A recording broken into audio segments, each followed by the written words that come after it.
Hey, Dr. Cooper, my mother has knee pain, so I'm sure this is why I'm having this pain. Here's another one. Hey, Doc, my uncle, he had shoulder arthritis and surgery, so I'm sure that I will be up next. Friends, these are all statements of learned hopelessness. I'm Dr. Cooper, and what if I were to tell you that your family's arthritis does not have to be your arthritis? What if I were to tell you that your pain does not have to be genetic?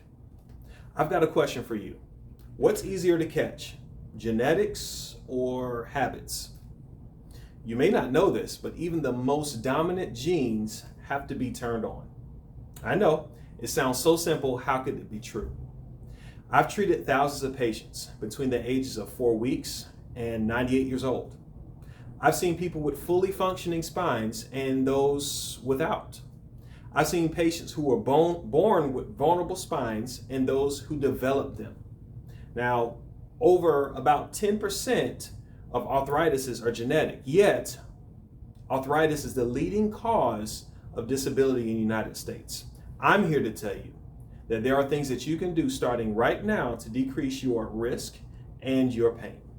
Now, the most common type of arthritis is identified as osteoarthritis, or OA.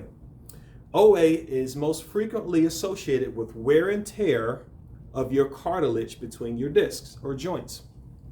For the sake of discussion, we're going to be referring to this arthritis going forward. Now, arthritis is typically identified by symptoms. However, it can develop over years without any major symptoms. And some patients don't even notice the area of discomfort. Arthritis does not always equal pain, but it does indicate improper or poor functioning. Here's an example. I'm driving my car. I'm 3,000 miles over my recommended oil service. I may get an indication light or notice, or I may notice that I'm getting a smoky odor from my car. My car is still working and it's still moving, but the damage is imminent. And sometimes the damage is irreversible. This is what arthritis is like. You get subtle signs of improper functioning in your joints or in your muscles and your limbs. This is just like a car. Now, that's because it's very important to take care of the most important vehicle that we have, which is what? Which is our spine and our body. So, what are some things we can do to avoid this? The number one thing you can do is focus on living a life of high and optimal function.